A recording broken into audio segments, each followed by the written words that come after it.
سیدہ جس سے ہو راضی تم اسی سے راضی روئے حق کے لیے ہے یہ نشانی کافی. بسم اللہ الرحمن الرحیم. الحمد للہ رب العالمین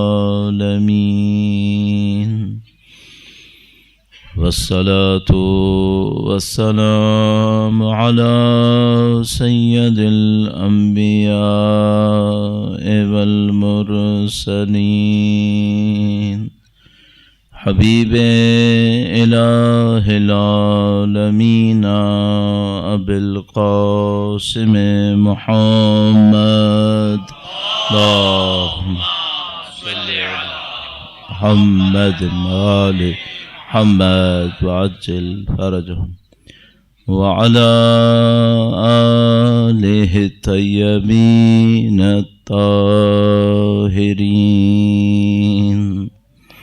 سیما بقیت اللہ فی الارضین. قال اللہ تعالی فی کتابہ الکریم بسم اللہ الرحمن الرحیم. ام حسبت ان اصحاب الکہف والرقیم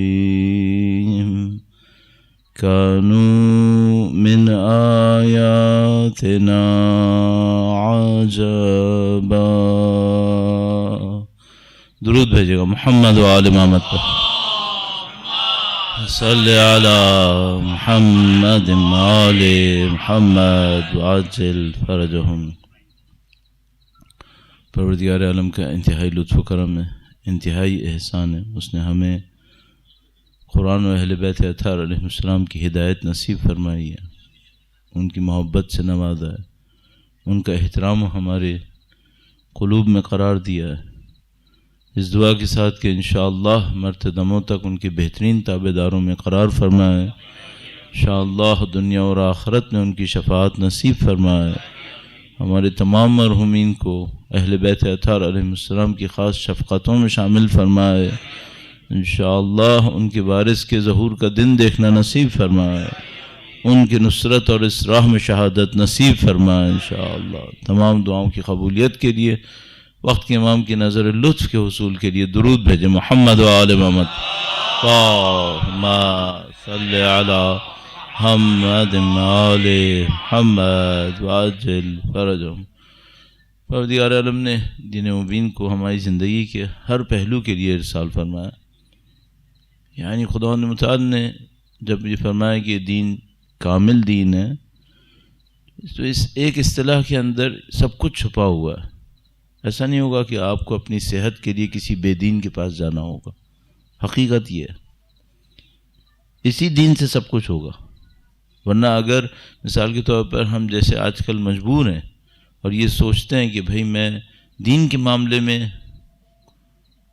عبادت کے معاملے میں، عقائد کے معاملے میں دین کے پاس جاؤں گا، لیکن اگر کوئی میری جسمانی تکلیف لاحق ہوئی تو میں کہاں جاؤں گا؟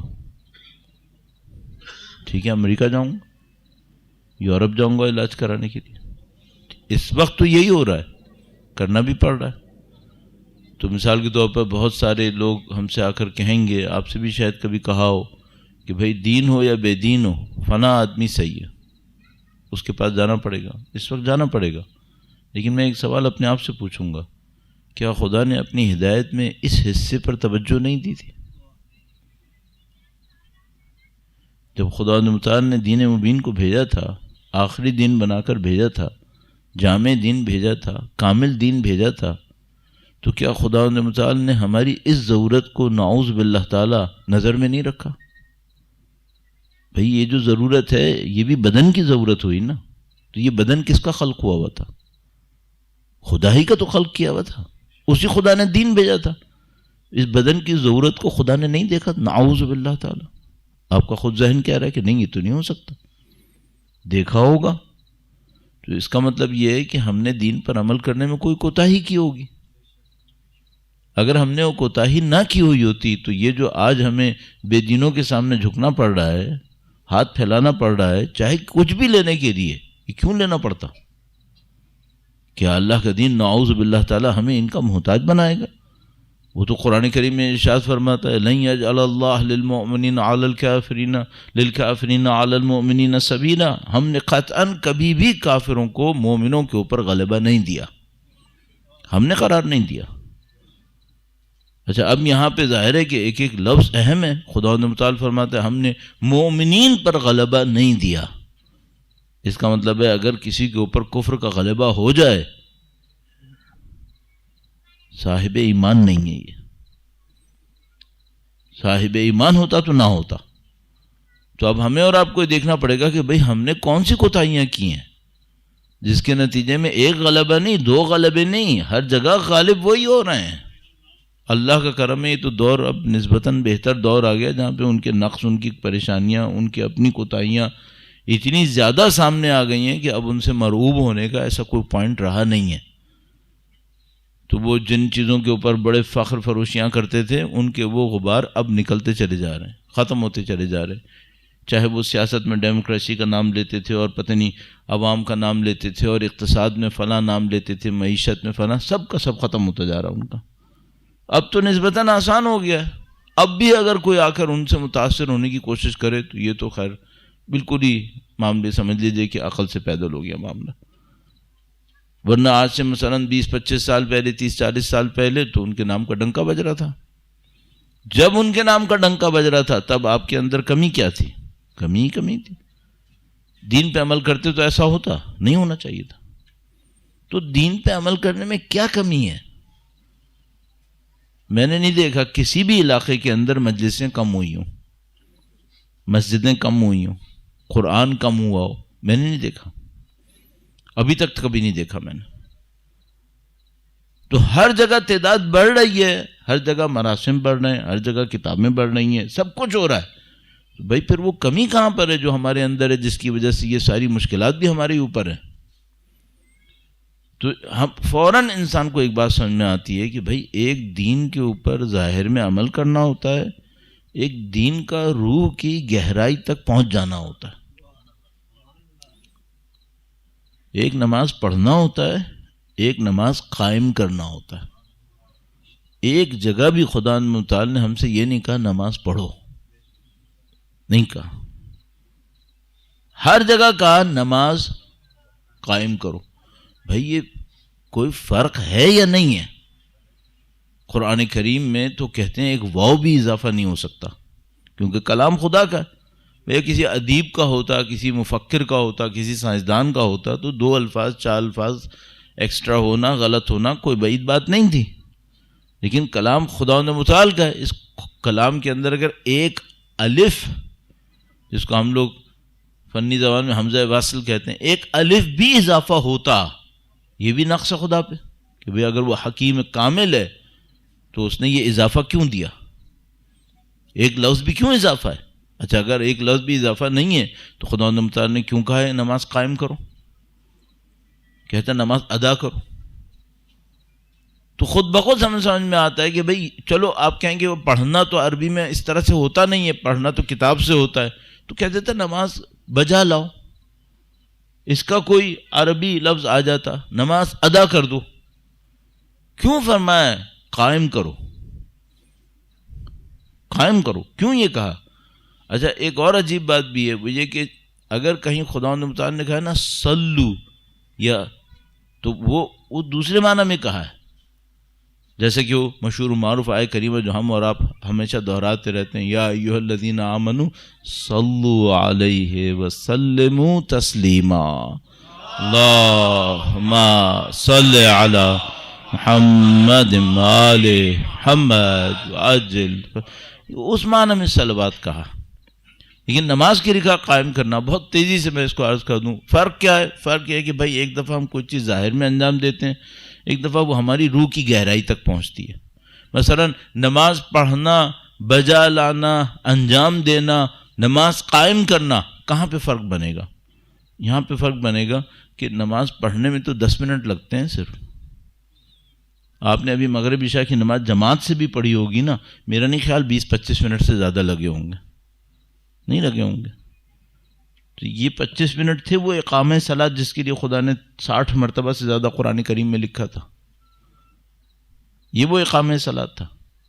اور یہ وہ مومنوں کی نشانی ہے کہ جب وہ حکومت پر آتے ہیں تو نماز قائم کرتے ہیں. یہ وہ 25 منٹ تھی. تو ہم فوراً سمجھ میں آتی ہے نہیں، معاملہ اس سے زیادہ گہرا ہے. معاملہ کیا گہرا ہے؟ جو نماز تھی وہ کچھ سکھا رہی تھی، وہ نماز کے بعد سیکھے ہوئے نظر آئے تو تم نے نماز قائم کی ہے. اور اگر وہ سیکھے ہوئے باہر نظر نہیں آ رہے، اس کا مطلب ہے نماز پڑھ کے آئے ہو، بجا لائے ہو، قائم نہیں کر رہے. ایک مثال عرض کر دوں، درود بھیجے گا محمد و آل محمد صلی علی محمد آل محمد وعجل فرجہم. یہ کوئی میتھمیٹیکل کیلکولیشن نہیں کی جا سکتی، لیکن مثلاً اگر توجہ فرمائیں وقت کے اعتبار سے تو نماز میں جو اچھا خاصا ٹائم ایک رکعت کا ہے، مثلا اگر کوئی انسان ایک رکعت 2 منٹ میں پڑھتا ہے، بعد کوئی ممکن ہے کم میں پڑھ لے 1 منٹ میں پڑھے، تو ٹھیک ٹھاک وقت اس کا قیام میں لگتا ہے. سورہ فاتحہ پڑھے گا، دوسری سورہ پڑھے گا تو ٹھیک ٹھاک وقت لگے گا، قیام میں اس کا وقت لگے گا. اچھا یہ جو قیام ہے یہ کیا ہے؟ یہ قیام 2 معنی میں ہے. ایک تو یہ کہ میں قائم کھڑا ہوں، سیدھا کھڑا ہوں، یہ قیام ہے. دوسرا کہتے ہیں نہیں بھائی یہ تو ظاہر کا معنی ہے. باطن کا معنی کیا ہے؟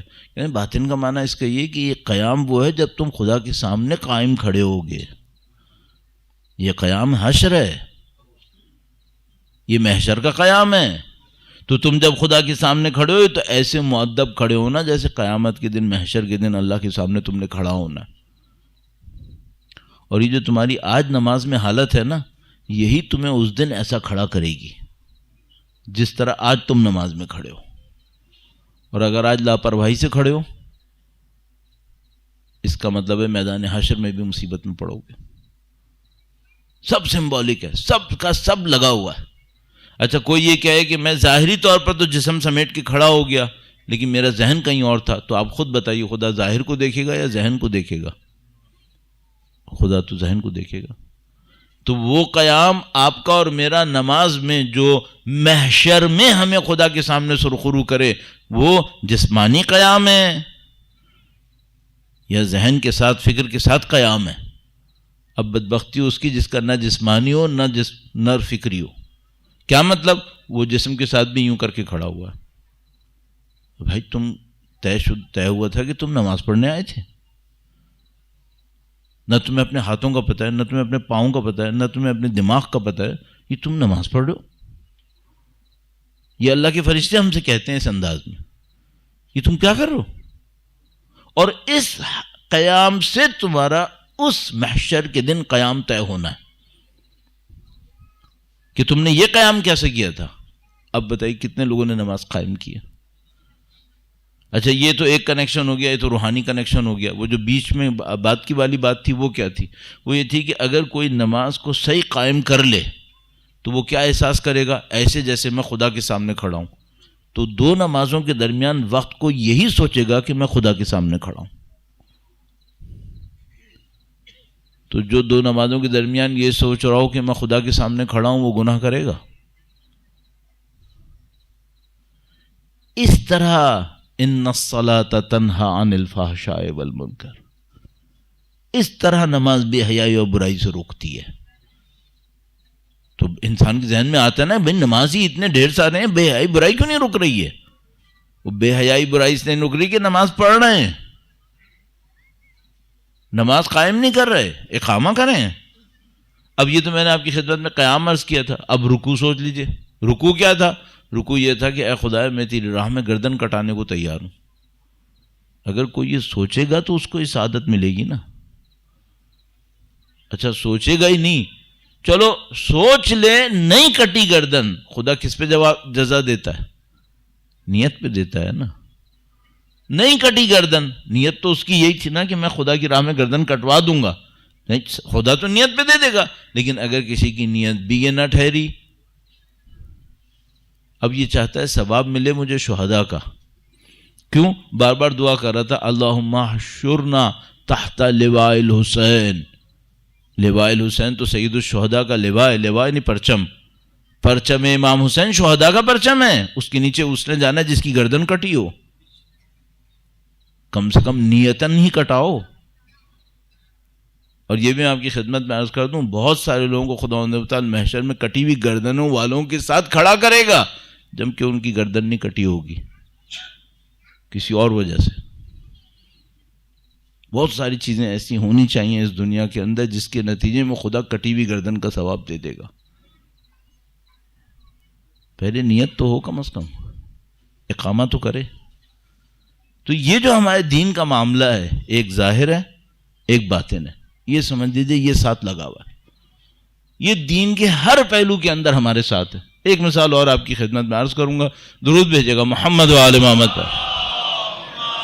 صلی علی محمد آل محمد وعجل فرج. صاحب بہت دفعہ ایسا ہوتا ہے، آپ کی شاید نہ ہوا ہو، لیکن ہو جاتا ہے انسان کے ساتھ. بہت بدیہی باتیں، ایسی باتیں جو روزانہ کی رٹی ہوئی ہوتی ہیں، دماغ سے نکل جاتی ہیں. مثلا آپ کے سامنے کوئی بندہ آئے گا، آپ صبح شام شاید اس سے ملتے رہتے ہیں، اب وہ سامنے آیا، آپ کہنے یہ یاد کیوں نہیں آ رہا کہ اس کا نام کیا ہے. ہو جاتا ہے کبھی یا نہیں ہوتا؟ ہو جاتا ہے. اچھا مثلا فلاں کام تھا، آپ نے بہت اپنے ذہن پہ تاکید کی ہوئی تھی، یہ مجھے تو کرنا ہی کرنا ہے، نہیں کر پائے، نکل گیا دماغ سے. 10 ریمائنڈر لگا لیے، فلاں اتنا اصرار کر لیا، پھر بھی دماغ سے نکل گیا. کوئی دعا تھی جو ہر روز پڑھ رہے تھے، ایک دن پڑھنے کھڑے ہوئے دیکھا وہ دماغ میں ہی نہیں آ کے دے رہی، دماغ میں ہی نہیں آ رہی. اسٹارٹنگ یاد نہیں آ رہا کہ وہ شروع میں اس کے اللہم تھا، ربنا تھا کیا، وہ جہاں سے شروع کروں تو پھر زبان چڑھ جائے گی، چل ہی نہیں رہا.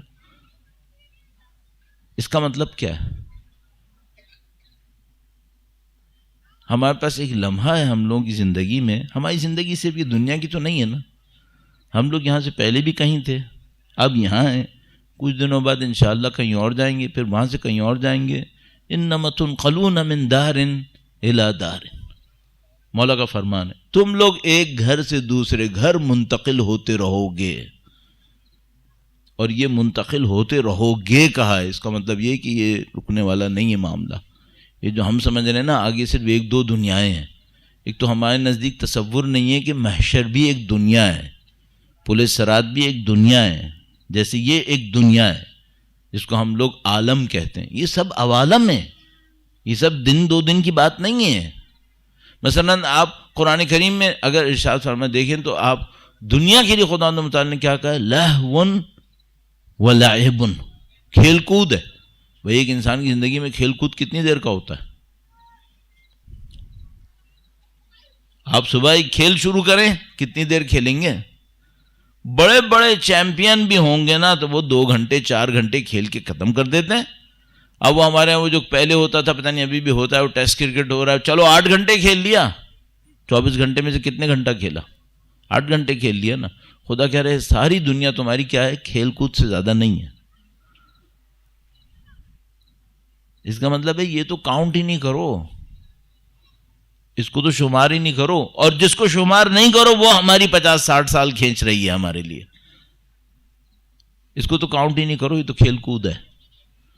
ابھی تو معاملہ آگے ہے. وہ خدا ان دار الاخرۃ لہی الحیوان، اصل زندگی اگر پوچھو تو وہ آخرت کی ہے. قرآن کریم فرماتا ہے ان دار الاخرۃ لہی الحیوان، آخرت کی زندگی اصل زندگی ہے. یہ تو ہے ہی، ایسے ہی ہے، جانے دو. ہم ایک جگہ سے دوسری جگہ جائیں گے، دوسری جگہ تیسری جگہ. خطرہ کیا ہے؟ خطرہ یہ ہے کہ ہم یہاں سے جب کسی دوسرے فیز میں شفٹ ہوں گے، مثلا ہم لوگ اس وقت دنیا میں، ہم یہاں سے شفٹ ہوں گے کہاں پر؟ برزخ میں. جب یہ جو شفٹ ہونے لگے گا تو بیچ میں ایک ٹرانزیشن آئے گا، منتقل ہونے کا عمل. یہ جو منتقل ہونے کا عمل ہے اس کو ہم لوگ کیا کہتے ہیں؟ اس کو ہم لوگ کہتے ہیں سکرات الموت، حالت احتضار ہے نا. یہ حالت احتضار. بھئی آپ دین مانے یا نہیں مانے، ڈاکٹر سے ہی پوچھ لیں. کہ بندہ مر رہا ہوتا ہے تو گزرتا ہے ٹائم یا نہیں ہوتا ہے، سب کو معلوم ہے ہوتا ہے، روایتوں میں بھی حالت اعتذار سکرات الموت، تو ہوتا کیا ہے یہاں بیچ میں؟ عجیب روایت ہے، آیت اللہ جوادی آملی نے کہی ہے، عام کوئی سادہ آدمی ہوتا تو چلو کہتے ہیں کہ بھئی شاید کوئی ہلکی روایت بول لی ہوگی، آیت اللہ جوادی آملی نے بولی، انہوں نے کہا کہ بہت سارے لوگوں کے ساتھ سکرات الموت میں ایسا ہوتا ہے کہ وہ یہی بھول جاتے ہیں کہ ایک خالق تھا،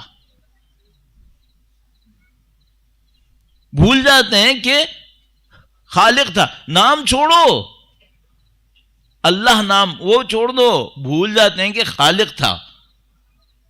ایک کے دماغ میں یہ رہ گیا کہ ایک خالق تھا لیکن یاد نہیں آ رہا کہ نام کیا تھا. ایک کو یہ پتا ایک خالق تھا، اس کا ایک نبی تھا، نہ خالق کا نام یاد ہے نہ نبی کا نام یاد ہے. کیوں ایسا ہوا ہے؟ سکرات الموت، موت نے جو جھٹکا مارا سب کچھ بہہ گیا. اچھا اب آپ پوچھ سکتے ہیں کہ بھائی اس میں موت نے جھٹکا مارا، میری اس میں کیا غلطی؟ ہاں مسئلہ یہ ہے، اگر آپ نے اور میں نے ان حقائق کو اپنی روح کا حصہ بنا لیا ہے وہ علیحدہ نہیں ہوگا. اور لقلقہ زبان تھا یہ تو یوں ہی جھٹ جائے گا، یہ تو یوں ہی گر جائے گا، اس نے باقی نہیں رہنا ہے. بالکل کیسے؟ بالکل ایسے جیسے خزاں درختوں کے ساتھ کیا کرتی ہے، جھاڑ کے رکھ دیتی ہے، سب کچھ سب جھڑ جاتا ہے. سکرات الموت انسان کو ایسے فارغ کر دیتا ہے. بچتا کیا ہے؟ بچتا وہ ہے جو روح میں ہے. کوئی چیز روح تک کیسے پہنچتی ہے؟ بنا عمل کی کچھ نہیں پہنچتا روح تک. روح تک پہنچتا ہی عمل سے ہے، لفاظی کرنے سے کچھ نہیں پہنچنے والا. لفاظی کرنے سے کیا ہوگا؟ لفاظی کرنے سے اتنا ہوگا یہاں مسلمانوں کے قبرستان میں دفن ہو جائیں گے، مسلمان کہیں گے لوگ ہمیں، اور یہاں سے بعد، یہاں کے بعد جو شروع ہوگا وہ نام نہیں ہے، CNIC نہیں ہے، وہاں صرف اور صرف عمل. اچھا عمل کی دنیا میں بھی ایک مشکل ہے. عمل کون سا ساتھ دیتا ہے؟ عمل وہ ساتھ دیتا ہے جو خلوص سے ہوا ہے. بے خلوص عمل ساتھ نہیں دیتا ہے، کیونکہ وہ کسی اور کے لیے ہوتا ہے، وہ اس کے پاس جا چکا ہوتا ہے. عمل صرف وہی ساتھ دیتا ہے جو خدا کے لیے ہوتا ہے. انما یتقبل اللہ من المتقین. تو اب اس کا مطلب کیا ہے؟ میری 50-60 سال کی زندگی، 70-80 سال کی زندگی جتنی میں نے بتائی، اس میں وہ عمل جو میں نے خلوص سے انجام دیا وہ سرایت کرے گا میری روح تک، وہ میرے ساتھ باقی ہے. وہ سکرات الموت کے جھٹکوں میں نہیں نکلے گا، وہ تو ہمیشہ باقی رہے گا. وہ تو خیر کبھی بھی ختم نہیں ہوگا، ابدی دائمی خالدین فیہا ساتھ ہی ہے. وہ اس کے سوا جو کچھ ہے وہ جا چکا ہے، وہ جا چکا ہے. تو مثال کے طور پر آیت اللہ فرماتے ہیں کہ کوئی شخص برزخ کے اندر کئی ہزار سال گزار لے گا، پھر اس کو یاد آئے گا کہ ہاں یاد آ گیا نبی کا نام یہ تھا. مدتوں کے بعد یاد کرے گا، اچھا یاد آ گیا. تو خود آقا نے کہا کہ اب میں آپ کو ایک عمل کی بات بھی عرض کرتا چلوں. ہر مجلس میں کوئی نہ کوئی عمل کی بات ہونی چاہیے تاکہ وہ اثر پڑے. ایک روایت مولا 8ویں امام علی ابن موسیٰ رضا علیہ السلام، اللہم صلی علی محمد آل محمد وعجل فرجہم، ذکر ہوا مولا 8ویں امام کا قم میں بی بی کے حضور ادائے احترام کے لیے، عرض تسلیت کے لیے، ان کی جدہ ماجدہ کی شہادت کی تسلیت پیش کرنے کے لیے، خود مولا 8ویں امام کے حضور ان کی جدہ ماجدہ کی شہادت کی تسلیت پیش کرنے کے لیے، اور وقت کے امام کے حضور وارث اہل بیت کے حضور ان کی شہادت کی تسلیت پیش کرنے کے لیے درود بھیجے محمد و آل محمد پر. صلی علی محمد و آل محمد وعجل فرجہم. بڑی نفیس روایت، ہر روایت نفیس ہوتی ہے، ہم لوگ سمجھ میں آ جائے تو اور اچھی لگتی ہے. امام نے فرمایا کہ جب تم لوگ، آیت اللہ نے ایک جملہ کہا، میں روایت پہ آتا ہوں، آیت اللہ نے ایک جملہ کہا کہ اگر کوئی چاہتا ہے کہ اس کو یہ یاد رہے تو اس کو چاہیے کہ یہ جو شہادت کا عمل ہے، شہادت اشہد ان لا الہ الا اللہ الی آخر، اس کو کہیں نہ کہیں دہراتا رہے. دہراتا رہے گا نا تو یہ کبھی تو کئی خلوص سے بولے گا نا، اس کی روح کے اوپر سرایت کر جائے گا. پھر انہوں نے ذکر کیا مولا 8ویں امام کی روایت کا، یا یہ روایت میں نے علیحدہ پڑھی تھی، یہ بات علیحدہ پڑھی تھی، یاد نہیں آ رہا ابھی. مولا کی روایت میں تھا کہ بڑی عجیب روایت، کہا جب تم نماز پڑھنے کھڑے ہو اور اکیلے تم نے نماز پڑھی بغیر اقامے کے، بغیر اذان کے، تو تم اکیلے تھے جس نے نماز پڑھی. اور اگر تم نے نماز پڑھی اور اقامہ دے کر نماز پڑھی تو 2 فرشتوں نے تمہارے دائیں بائیں ساتھ پڑھی ہے. اس کے بعد فرمایا کہ اگر تم نے اکیلے نماز پڑھی اور اذان اور اقامہ دونوں دے کر پڑھی تو ملائکہ کی پوری صف نے تمہارے ساتھ نماز پڑھی. اس کے بعد فرمایا اس صف کو کم مت سمجھنا. بھئی یہ ہماری صف ہے نا، کتنی چوڑی صف ہے، تو امام نے فرمایا اس کی صف کو کم مت سمجھنا. اور ایک مطلب یہ ہوگا کہ دیکھو پھر اذان ترک نہیں کرنا، اس کو کم مت سمجھنا. پریکٹس کا پوائنٹ مل گیا آپ کو، عمل کا نقطہ مل گیا نا. بھائی ہمیں یہ شہادتیں، گواہیاں سکرات الموت سے گزروانی ہے، یہ سکرات الموت سے گزروانی ہے. تو آپ اور میں کیوں اذان و اقامہ مس کریں، کیوں مس کریں اسے؟ یہ تو ہمیں گزروانی ہے، ہمیں ساتھ چاہیے. تو اگر کوئی شخص کھڑے ہو کر واقعاً ہر روز 3 دفعہ 5 مرتبہ اذان اقامہ پڑھ رہا ہے اور توجہ دے رہا ہے کہ میں کیا گواہی دے رہا ہوں، اور اس سے پھر کچھ عرصے کے بعد پھر وہ لطف لیتا ہے. بس اذان دینے والے آپ نے دیکھے ہیں، اذان دیتے ہیں غارق ہو کے اذان دیتے ہیں. ان کی اذان تڑپا دیتی ہے لوگوں کو. قم میں ایک مؤذن ہوتے تھے، مؤذن، ان کا نام ہی تھا مؤذن زادہ، چونکہ ان کے ابا بھی مؤذن تھے، ان کے ابا بھی اذان دیتے تھے، تو ان کا نام ہی تھا مؤذن کا بیٹا. اردبیلی تھے وہ لوگ خاندانی اعتبار سے شاید. تو وہ بندے خدا جب اذان دیتے تھے، ابھی تک قم کے حرم میں، فوت ہوئے پتہ نہیں کتنے عرصہ ہو گیا، ابھی تک قم کے حرم میں ان کی ریکارڈنگ چلتی ہے.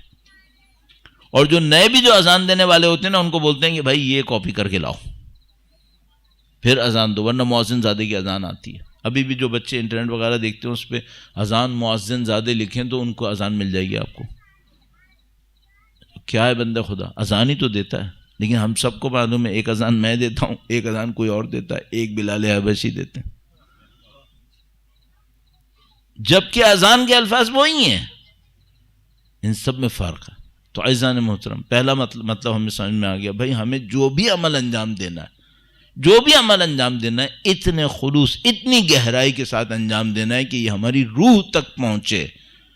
اور روح تک پہنچے، اور اس کا مطلب یہ سکرات کے بعد بھی ہمارے ساتھ رہے. ورنہ بہت ساری چیزیں سکرات کے معاملے میں نکل جائیں گی. میں آپ کی خدمت میں عرض کروں، میں طالب علم ہوں، 36 سال ہو گئے تقریباً، میرے خیال میں جو مجھے یاد آتا ہے 36 سال ہو گئے طالب علم بنے میں، اب 37واں سال ہے. بہت ساری کتابیں سکرات الموت کے پہلے سیکنڈ میں نکل جائیں گی. بہت ساری کتابیں سکرات الموت کے پہلے سیکنڈ میں نکل جائیں گی، پہلے مرحلے میں. سیکنڈ بھی غلط ہے لفظ، پہلے مرحلے میں نکل جائیں گی. بہت سارے رشتے، ہمارے ناطے، دوستیاں، تعلقات، یہ چند سیکنڈ میں ختم ہو چکے ہوں گے. بہت سارے عقائد جن کو ہم سمجھ رہے ہیں یہ ہماری نشانیاں ہیں، یہ چند لحظوں میں ختم ہو چکی ہوں گی. کیوں؟ یہ لخلخے تھے، صرف زبانوں کے اوپر تھے. اب آپ دیکھیے نا، میں کتنے لوگوں کو اس دنیا میں جانتا ہوں، میرے کانٹیکٹ لسٹ میں ہزاروں ہوں گے اس وقت، اور کتنے لوگوں کو بائی فیس جانتا ہوں، کتنے لوگوں کو بائی نام جانتا ہوں، سب جانتا ہوں، بہت سارے لوگوں کو جانتا ہوں گا. ان میں سے کتنے لوگوں کے ساتھ میری قلبی عقیدت ہے؟ یہ سکرات میں بچیں گے تعلقات؟ نہیں. تو پھر کوشش کیا کریں؟ کوشش یہ کریں اہل بیت کا تعلق سکرات سے بچ جائے. یہ بچ جائے. یہ کیسے بچے گا؟ یہ صرف چلانے سے نہیں بچے گا، یہ عمل کرنے سے بچے گا. ان کی کہی کی مان لو، اس سے بچے گا. ہمیشہ انہوں نے کہا ہمارا شیعہ وہ ہے جو ہماری مانے. اب آپ دیکھیے، میں اس کو ذرا سا ایکسپلور کروں. دیکھیے بہت سادہ الفاظ ہیں، یہ تھوڑا سا ایکسپلور کرتے ہیں. درود بھیجے گا محمد و آل محمد پر. صلی علی محمد آل محمد وعجل فرجهم. شیعہ آشنا لفظ ہے ہمارے لیے، ظاہر ہے ہم بچپن سے سن رہے ہیں، اور ہم تشییع جنازہ بھی بچپن سے سن رہے ہیں. تشییع جنازہ یعنی جنازے کے ساتھ چلنے والا، اور شیعہ وہ ہوگا جو کسی کے ساتھ چلے گا. تو انہوں نے کہا ہمارا شیعہ کون ہے؟ جو ہمارے ساتھ چلے گا وہ کون ہے؟ یہ ہمارے ساتھ چلے گا کا مطلب کیا ہے؟ اب اس کی دنیا، اس کی موت، اس کی برزخ، اس کی آخرت، یہ ہمارے ساتھ ہے۔ اور کیا چاہیے بھائی؟ اتنی بڑی طاقت اگر ساتھ ہے اور کیا چاہیے؟ لیکن یہ ہے کون جو شیعہ ہے؟ انہوں نے کہا ہمارا شیعہ وہ ہے جو ہمارے کہے کے اوپر عمل کر کے دکھائے، وہ ہمارا شیعہ ہے۔ اور شیعہ کا مطلب کیا ہے؟ شیعہ وہ جو ساتھ رہے گا پھر۔ اچھا، اگر کوئی مثلا مولا امیر المومنین کے ساتھ چل رہا ہے، موت اسے کچھ تنگ کرے گی؟ برزخ، محشر، صراط، کوئی اس کا مسئلہ ہے؟ کوئی ساتھ چل رہا ہے بھائی، لیکن وہ کون ساتھ چلے گا؟ وہ چلے گا جو ہمارے کہے پہ عمل کرے گا۔ انہوں نے خود فرمایا، بی بی کا قول بھی ہے، ہمارا شیعہ وہ ہے جو یہ کرے گا۔ وہ تو خود کہہ رہے ہیں کہ بھائی تم چاہتے ہو کہ ہمارے ساتھ چلو، ہم بھی چاہتے ہیں تم ہمارے ساتھ چلو، لیکن تم یہ چاہتے ہو کہ تم لفظ میں کچھ کہو اور ساتھ چلو، ایسے نہیں ہونے والا، تمہیں کچھ کرنا پڑے گا۔ اور میں نے راز عرض کر دیا آپ کی خدمت میں معمولی سا کہ بھئی جب تک ہم نہیں عمل کریں گے ہماری روح پہ سرایت نہیں کرے گا۔ جب روح پہ سرایت نہیں کرے گا یہ سکرات الموت میں ختم ہو جائے گا۔ اگر سکرات الموت سے اس کو نکالنا ہے، ابھی تو سکرات الموت پہلا ٹرانزیشن ہے، یہ تو پہلی انتقال ہے، پتہ نہیں آگے کہاں کہاں منتقل ہونا ہے، چونکہ امام نے فرمایا انما تنقلون، بار بار منتقل کیے جاؤ گے، بار بار منتقل کیے جاؤ گے، نہیں معلوم آگے کیا کہانی ہے، ہمیں کیا پتا۔ پہلے انتقال کو ہم سکرات الموت کہتے ہیں، اس کے اوپر یہ بندشیں ہیں کہ بھائی یہ کر لو یہ کر لو، ورنہ یہ سب تمہارے ہاتھ سے نکلنے والا ہے۔ پھر تو شیعہ کون ہے؟ شیعہ وہ ہے جو ان کی کہے پہ عمل کرے۔ اب آپ خود دیکھ لو میرے اور آپ کی زندگی میں وہ آخری جملہ اس سلسلے میں، بھائی بہت سارے لوگ اہل بیت کے شیعہ ہیں شناختی کارڈ میں، عمل میں کتنے؟ عمل میں کتنے ہیں؟ یہ آپ خود دیکھ لیں، آپ اور میں، کہ بھئی ہم خود دیکھ لیں کہ بھئی ہم لوگ واقعاً کس کی زیادہ سنتے ہیں، کم سے کم یہی دیکھ لیتے ہیں کس کی زیادہ سنتے ہیں، کس کی زیادہ مانتے ہیں عمل میں، عمل کی زندگی کے اندر، تو ہمیں پتہ چل جائے گا۔ درود بھیجے گا محمد و آل محمد، صلی علی محمد آل محمد وعجل فرج۔ انہوں نے ہم سے کیا چاہا؟ شہادت کی مجالس ہیں، اور ظاہر کہ وہ عظیم الشان غم ہے جس کی یاد میں یہ سب مجالس ہیں، وہ عظیم الشان قربانی ہے جس کی یاد میں اور آپ یہاں بیٹھے۔ امامت کی شہادتوں کا آغاز ہوا، قربانیوں کا آغاز ہوا، جیسا کہ بیان کرنے والے کہتے ہیں کہ بھائی غدیر کی پہلی قربانی بی بی کی ذات مقدس ہے، غدیر کی پہلی قربانی۔ ہم سے کیا چاہ رہے ہیں؟ کیا درس ملا ہمیں بی بی کی شہادت سے؟ تو مجھے ایک بات سمجھ میں آتی ہے، وہ یہ کہ بھائی بہت سارے لوگوں کو چھوٹی چھوٹی چیزیں اہل بیت سے نزدیک لا رہی ہیں جو سمجھ میں آتا ہے۔ مثلا فرض کر لیجئے، ابھی ایک پوائنٹ میں نے آپ کی خدمت میں عرض کیا اذان اقامہ کے حوالے سے۔ مثلا فرض کر لیجئے کہ آپ کے درمیان میں سے کسی نے کہا کہ میں اس بات کو دیکھتے ہوئے کہ مجھے مولا آٹھویں امام کی ہمراہی چاہیے، ایک قول تو سن لیا نا میں اس ساری زندگی اس قول پہ عمل کروں گا، اور موت سے پہلے اپنے امام سے کہوں گا مولا میں نے اپنی زندگی میں کم از کم ایک قول پہ تو آپ کے عمل کر لیا نا، تو میں آپ کا ساتھ پانے کا مستحق ہوں یا نہیں ہوں؟ ایک قول پہ تو عمل کیا نا۔ زندگی میں ہمیں بہانے چاہیے ہوں گے ان کا ساتھ لینے کے لیے، ہمیں بہانے چاہیے ہوں گے، تو کچھ کرتے چلے جائیں تاکہ وہ بہانے ملتے جائیں۔ یہ تو ہو گئے ہمارے بہانے۔ اگلا مسئلہ یہ ہے وہ ہم سے کیا چاہ رہے ہیں، وہ ہمیں کیا دیکھنا چاہتے ہیں اپنی زندگی سے۔ انہوں نے اپنی شہادتوں سے، میں نے عرض کیا شہادت اتنی بڑی شہادت، کیا پیغام ہمیں دیا۔ تو ایک بات میں لب لباب کے طور پہ بس آپ کی خدمت میں عرض کہوں گا، آپ کی رحمت تمام کروں، درود بھیجے گا محمد و آل محمد، صلی علی محمد آل محمد وعجل فرج. بات یہ سمجھ میں آتی ہے کہ چھوٹی چھوٹی چیزیں تو بہت ہوتی ہیں جس سے ہم ان کا ساتھ حاصل کرنے کی کوشش کرتے ہیں، ان کی نظر لطف لینے کی کوشش کرتے ہیں. جو وہ چاہتے ہیں وہ کیا ہے؟ جو وہ چاہتے ہیں، اگر تم سے کیا ایک جملے میں کہوں تو میں کہوں گا وہی چاہتے ہیں زندگی کا اصل مسئلہ ہمارا حجت خدا کا ساتھ دینا ہو. اصل مسئلہ. اچھا اب آپ مجھ سے کہہ سکتے ہیں کہ بھئی اصل مسئلہ ہمارا بھی یہی ہے، میرا بھی یہی ہے، حجت خدا کا ساتھ دینا. صحیح ہے. تو میں اپنے آپ سے ایک سوال کرتا ہوں، اگر کہ کوئی چیز میری زندگی کا اصل مسئلہ ہوتی ہے، ٹھیک ہے، تو میں اپنی زندگی کے سارے بڑے فیصلے اس کو دیکھ کے کر رہا ہوتا ہوں. میں ایک مثال آپ کی خدمت میں عرض کروں گا، درود بھیجے گا محمد و آل محمد. اللہم صلی علی محمد آل محمد وعجل فرج. بھائی کسی نے، یہ بڑے عجیب پوائنٹ ہوتے ہیں، چھوٹے چھوٹے سے پوائنٹ ہوتے ہیں لیکن بڑی عجیب بات ہوتی ہے. کسی سے میں نے کبھی بات پوچھی، شاید پہلے بھی دہرا چکا آپ کے سامنے، اس سے میں نے پوچھا بھائی پاکستان بنا، آپ لوگوں نے مائیگریشن کی، ہجرت کی، سب سے سخت کیا تھا؟ اس نے کہا کہ سب سے سخت، تھوڑا سا غور کیا، اس نے کہا سب سے سخت یہ تھا کہ ہم اپنے باپ دادا کی قبریں چھوڑ کر آئے تھے. کہنے کا گھر تو ہمیں یہاں مل گئے تھے، عزت بھی مل گئی تھی، سب مل گیا تھا، لیکن اب جو سمجھ میں آتا ہے سب سے سخت یہ تھا باپ دادا کی قبریں چھوڑ کر آئے تھے، وہ نہیں ملی ہمیں. یہ جملہ کیا بتا رہا ہے؟ یہ جملہ اس بندے کے اندر اپنے باپ دادا سے ایک تعلق ہے، وہ بتا رہا ہے. یہ کہہ رہا ہے پیسہ بھی مل گیا، دولت بھی مل گئی، گھر بھی مل گیا، سب مل گیا، یہ نہیں مل کے دیا، یہ چھوڑنا پڑ گیا. اچھا میں مثلا کسی سے پوچھتا ہوں کبھی کہ بھائی آپ پاکستان میں رہ رہے ہیں، مثلا آپ کے سارے گھر والے جا چکے ہیں، آپ کیوں نہیں گئے؟ اس نے کہا مولانا ہم ایک عشرہ کرواتے ہیں مجالس کا، میں نہیں چاہتا کہ میرے باپ دادا نے محنت کر کے جو عشرہ قائم کیا وہ ختم ہو جائے میرے جانے پہ، نہیں جاؤں گا میں، مجھے یہ کروانا ہے، اس کو چھوڑ کے نہیں جاؤں گا.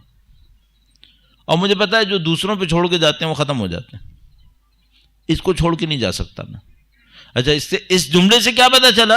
اس نے اپنی زندگی کا محور اس عشرے کو بنایا ہوا ہے، اس کی بیس پر سارے فیصلے کر رہا ہے، جانا نہ جانا جو کچھ بھی ہے. اب مثال کے طور پر بہت عجیب بات ہے، یہ بڑی باقاعدہ بعض لوگوں کو دیکھ کر انسپریشن ملتی ہے. ایک دفعہ میں دبئی میں تھا، ایک بندہ تھا، وہ مجلس میں آتا تھا، بہت معذرت چاہتا ہوں اگر وہ دیکھ رہا ہو تو اس کو برا بھی نہ لگے انشاءاللہ. تو وہ مجلس میں آتا تھا، بہت معذرت چاہتا ہوں، وہ خاکروب جو ہوتے ہیں نا اس کے کپڑے پہنے ہوئے ہوتا تھا. دبئی میں جو لوگ سویپرز ہوتے تھے ان کی ایک اورنج کلر کی ایک جیکٹ ٹائپ کی ہوتی تھی، پورا فل تھا، وہ پہن کے آتا تھا. تو اس سے کچھ دوست جو ہیں وہ ان کو برا لگتا تھا، تو وہ کہتے تھے کہ بھائی تم اس ڈریس میں تو کم از کم مت آیا کرو اندر امام بارگاہ میں، جاؤ کہیں سے چینج کر کے آؤ. تو وہ کہتا تھا بھائی میری رہنے کی جگہ بہت دور ہے، میرے کام کی جگہ یہاں سے مثلا 50 منٹ کے راستے پر ہے، اگر میں یہاں پہنچاؤں نا، وہ بھی کس مصیبت سے پہنچاؤں اللہ جانتا ہے، اگر میں اپنے گھر چلا گیا پھر میں نہیں آ سکتا یہاں پر، پھر میں نہیں آ سکتا، میں مجبور ہوں اس میں آؤں. اچھا وہ نعرے بھی لگاتا تھا، مجلس کے دوران نعرے بھی لگاتا تھا، تو لوگ اس کی طرف توجہ بھی دیتے تھے. مطلب کبھی ہوتا ہے نا کہ بھائی ایک آدمی خاموشی سے گوشے میں بیٹھا ہوا ہے تو وہ نظر بھی نہیں آ رہا، وہ نعرے بھی لگاتا تھا، اور بندہ نعرے لگا رہا ہے، لمبا سا نعرہ لگاتا تھا، سب مڑ کے دیکھتے تھے، اب اس نے سویپر والا ڈریس پہنا ہوا ہے. تو ایک دن وہ میرے پاس آیا، کہنے لگا مولانا، پنجاب کا کوئی علاقہ تھا وہاں کا تھا، کہنے لگا مولانا یہ ایک معاملہ ہے، سب پیچھے پڑ جاتے ہیں کہ کپڑے بدل کے آؤ. میں کہاں سے کپڑے بدل کے آؤں؟ میرے یہاں ہوٹل لگے ہوئے کہ میں وہاں چلا جاؤں کپڑے بدل کے آ جاؤں؟ وہاں سے آتا ہوں سیدھا امام بارگاہ میں، یہاں سے جاتا ہوں گھر جاتا ہوں، پھر 1.5 گھنٹہ مجھے لگتا ہے، تب کہیں جا کے میں اپنے گھر پہنچتا ہوں، کہاں سے کپڑے بدل کے آ جاؤں؟ نہیں کہا تم گھبراؤ نہیں، کوئی مسئلہ نہیں، آ جائے کوئی ایسے تھوڑی گندے ہیں نجس ہیں. کہنے کا نہیں نجس نہیں ہے، پاک ہیں، میں نے سب خیال کیا ہے، یہ کیا ہے وہ کیا ہے. پھر میں نے اس سے پوچھا تم یار رہ کیوں رہے ہو؟ سویپر کی جاب ہے، ٹھیک ہے، کوئی اتنی بڑی جاب تو نہیں ہے. اس نے ایک عجیب بات بتائی، تھوڑا سا ادھر ادھر کیا، میں تھوڑا سا پیچھے پڑا، میں نے کہا کچھ تو بتاؤ، کیا معاملہ کیا؟ کہنا مولانا ہم 4-5 بھائی ہیں، ہمارا ایک امام بارگاہ ہے، میں یہاں سے اس کا خرچہ بھیج رہا ہوں۔ کہنا مولانا اللہ شاہد ہے، 600 لیتا ہوں نا تو 50-100 زیادہ سے زیادہ اپنے ہاتھ میں رکھتا ہوں، 500 امام بارگاہ کے لیے بھیجتا ہوں میں۔ میرے بھائیوں نے مجھے بھیجا ہے اور کہا ہے کہ تو فرق پرواہ نہ کر، تو جتنا کمائے گا ہم سے امام بارگاہ کو لگائیں گے، ہم اپنے گھر پہ بھی نہیں لگائیں گے۔ اس کی لائف میں ٹاپ پرائیورٹی کیا ہے؟ امام بارگاہ۔ آج ہی ایک روایت پڑھی ہے میں نے، عجیب ہے واقعہ، کمال کی روایت۔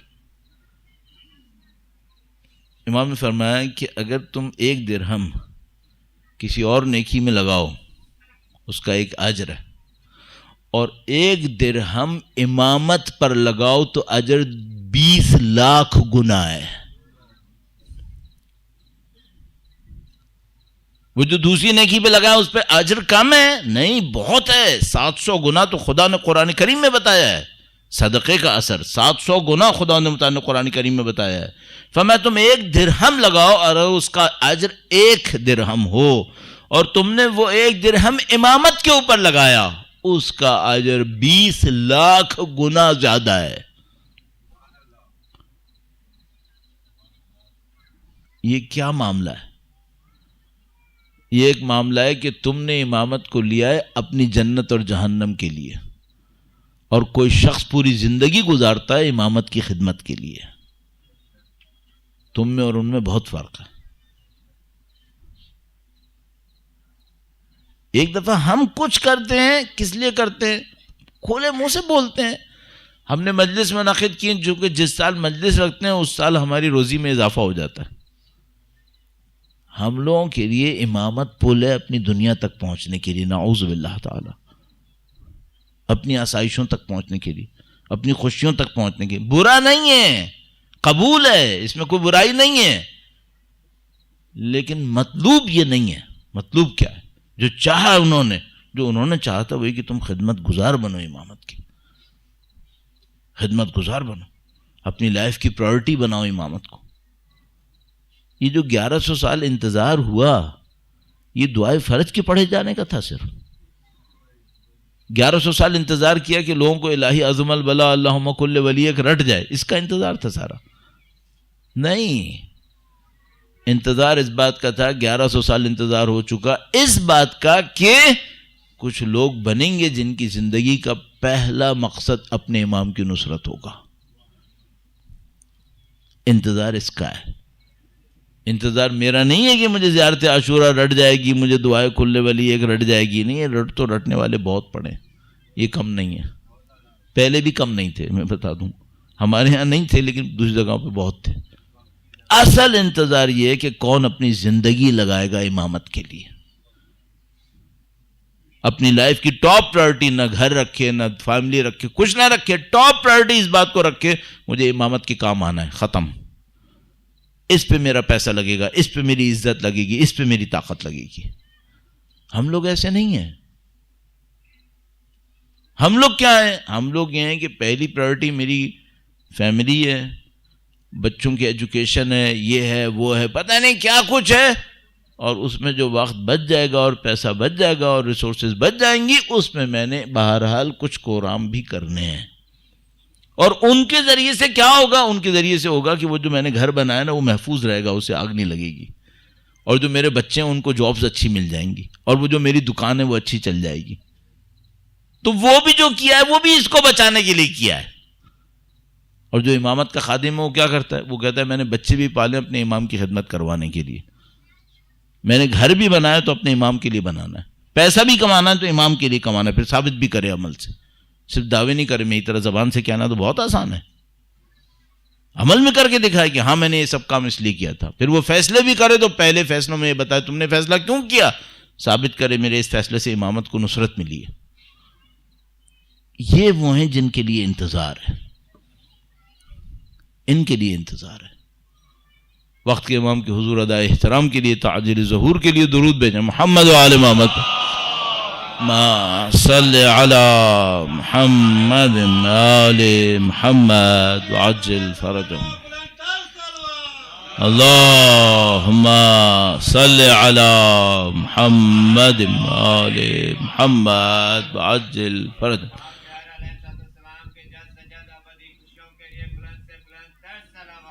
اللهم صل على محمد آل محمد وعجل فرج. بس اگر کوئی شخص ایسا ہوا تو وہ کیا کرے گا؟ وہ ہر چیز میں دیکھے گا اس سے امام خوش ہوں گے یا نہیں ہوں گے. کیوں؟ اس کی زندگی کا محور امامت ہے. ہر چیز میں دیکھے گا میں یہ کروں گا، اس سے امامت کو کیا ملا، اس سے فکر امامت کی نشر و ترویج کو کیا ملا. اگر میں اور آپ واقعاً اپنی زندگی میں کسی نقطے پہ پہنچنا چاہتے ہیں اور اگر ایسے کسی نقطے پر پہنچ گئے تو پھر تو خود بخود شیعت ہمارے اندر آ گئی نا. اگر کسی شخص اپنی زندگی لگا دے امامت کے اوپر، وہ شیعہ تو بن ہی گیا. پھر وہ امامت کے ہمراہ چلنے لگا ہے، اس نے اپنی ساری ریسورسز امامت کے اوپر وقف کر دی ہیں، خود بخود اس کو یہ مقام حاصل ہو جائے گا. آپ اور میں جو بی بی کی شہادت سے، ان کی استقامت سے، ان کی پائیداری سے سیکھتے ہیں، وہ کیا سیکھ رہے ہیں؟ یہ نقطہ مجھے لگا سب سے امپورٹنٹ ہے. ایک ہستی بعض اوقات واقعاً بی بی کے مصائب، بی بی کے فضائل ایسے ہیں، ہر چیز پر انسان کے دل میں ایک کسک سی اٹھتی ہے. زندگی کتنی ہے؟ 18 سال. 18 سال سے ہر لمحہ حجت خدا کی خدمت کے لیے وقف کیا. اللہ اکبر. ہر لمحہ وقف کیا حجت خدا کی نصرت کے لیے. باپ کی خدمت ایسی کی کہ باپ نے ان کو ماں کہا. اللہ اکبر. اور جو خدمت امیر المومنین کے لیے انجام دیں وہ ایسی تھیں کہ مولا آج کی جیسی شب میں مثلاً بی بی کی قبر کے اوپر بیٹھ کر مرثیہ پڑھتے ہیں.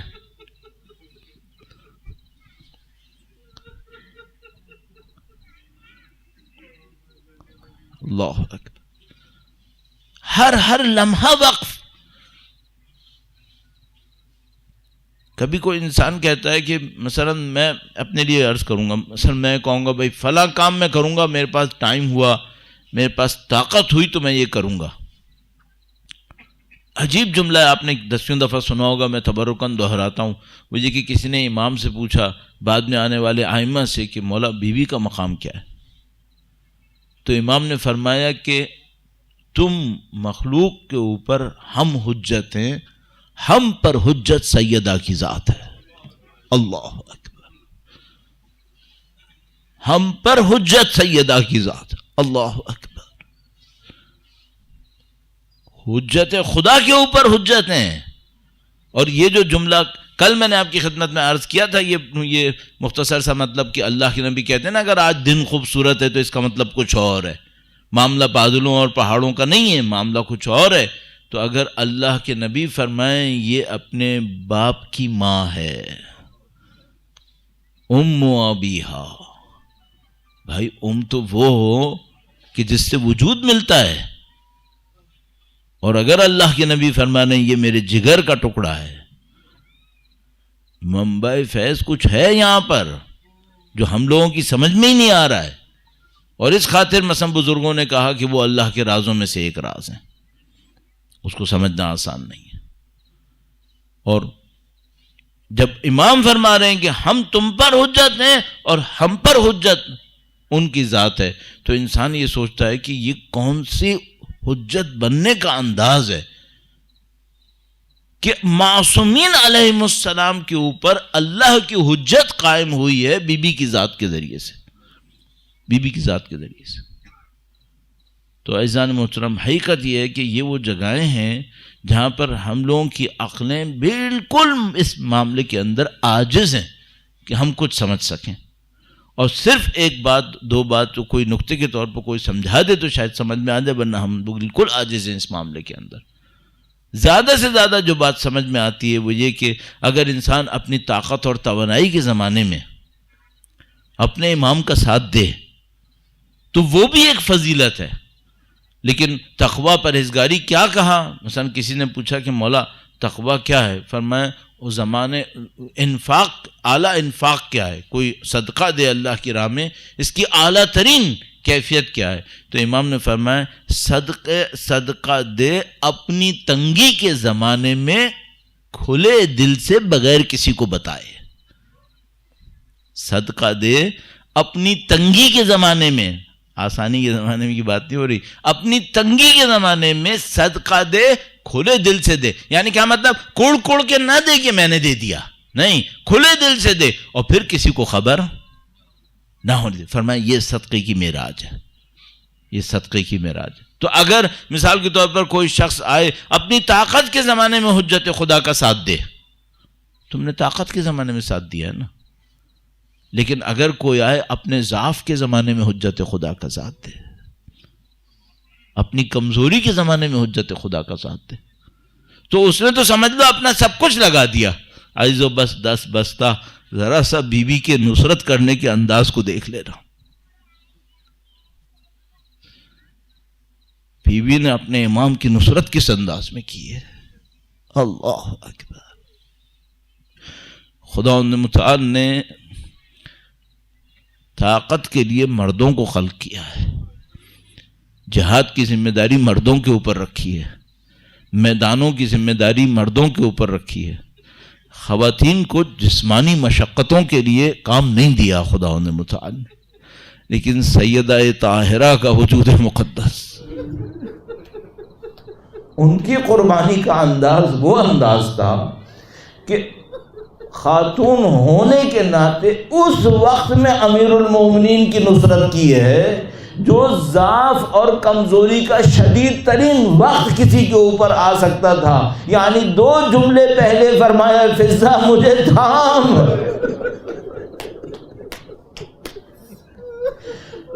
کتنے عجیب مصائب ہیں، ان کو پڑھنا اتنا دشوار ہے، اتنا دشوار ہے کہ ایک موقع کے اوپر جب وہ لعین گھر کے اندر داخل ہوئے ہیں اور ایک موقع پر بیوی کا وجود مقدس در و دیوار کے درمیان پھنسا.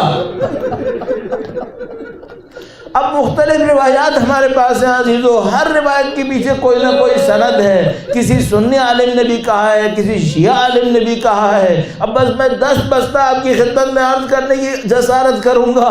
کوئی کہتا ہے کہ کسی لعین نے لات ماری تھی، کوئی کہتا ہے کہ کسی لعین نے شمشیر کا ضرب لگایا تھا، اور کوئی یہ کہتا ہے کہ در و دیوار میں دیوار کی میخ تھی تو بیوی کے وجود مقدس میں گئی. بلا شبہ بیوی کا وجود مقدس پامال ہوا. زیارت میں لکھا ہوا ہے سلام ہو اس پر جس کے وجود پر قہر و غلبہ کیا گیا. ایھا المستحدث المخورہ، ان کے وجود پر سلام کیا گیا. اور وہ جو آغا بہاؤالدینی نے جملہ کہا وہ اتنا عجیب تھا. انہوں نے کہا بیوی کا وجود مقدس 2 دفعہ پامال ہوا، ایک دفعہ در و دیوار میں اور دوسری دفعہ جب اس لعین نے تماچا مارا ہے.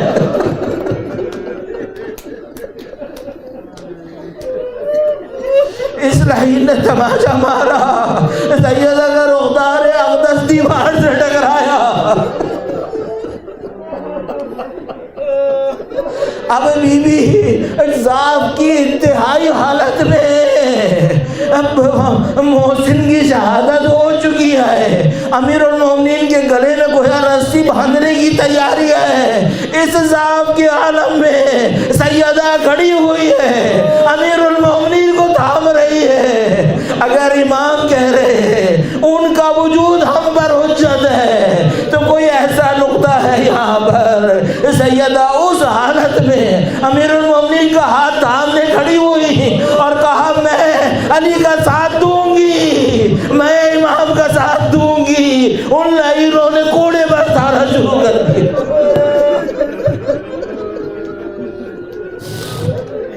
اتنے کوڑے برسائے اس وجود مقدس پر جو پہلے ہی در و دیوار میں پھنسا ہوا تھا. سیدہ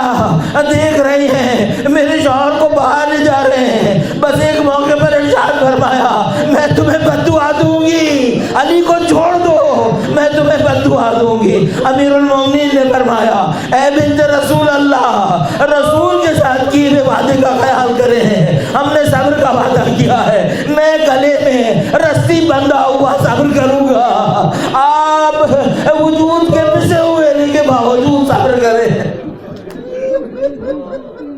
تو بس یہاں پر اگر ایک آخری جملہ اور عرض کروں، ایک موقع تھا ہم سے کوئی کہے امیر المومنین کے اوپر ضرب لگی، امیر المومنین پہ بہت ضربیں لگی تھی، جنگ بدر و خندق و احد کے اندر بہت ضربیں لگی، کوئی ہم سے یہ کہہ رہا ہے اس بنت رسول کے لیے جس کے لیے اللہ کے رسول کھڑے ہو جاتے تھے اور کہہ کر گئے تھے میری بیٹی کا خیال کرنا، اس کے ساتھ یہ سب کچھ ہوا۔ ارے بتاؤ تم کل نبی کے سامنے کھڑے ہوگے، وہ نبی تم سے کہے گا میں ایک بیٹی چھوڑ کر گیا تھا، تم نے اس بیٹی کے ساتھ کیا کیا؟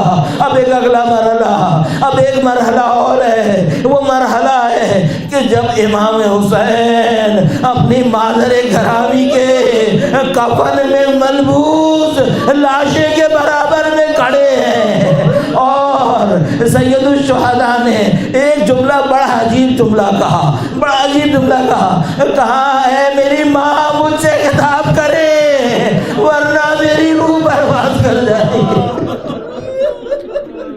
سیدہ کا بندے کفن ٹوٹے، امام حسین کو الوداع کیا، یہ ماں کا آخری الوداع نہیں ہے، ایک شب عاشور ہے، ایک الوداع۔ وہاں امام حسین نے بتایا میری ماں الوداع کرنے آئی ہے، اور عزیزو ایک آخری الوداع ہے جب حسین قتل گاہ میں بی بی زینب طلح زینبیہ بھرے اور مادر حسین کبھی حسین کو دیکھے ہیں اور کبھی بی بی زینب کو دیکھ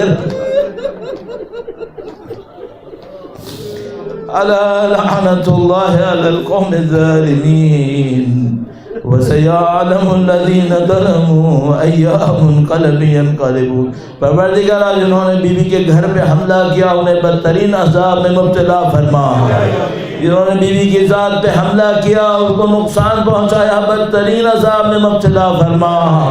اے پاک پروردگار بی بی کی قربانیوں کے انتقام لینے والے امام عاصر کے ظہور مبارک میں تعجیل فرما، ان کے آبان و انصار کی تعداد میں اضافہ فرما، ہمیں ان کے ظہور کا دن دیکھنا نصیب فرما، ان کی نصرت اور اس راہ میں شہادت نصیب فرما۔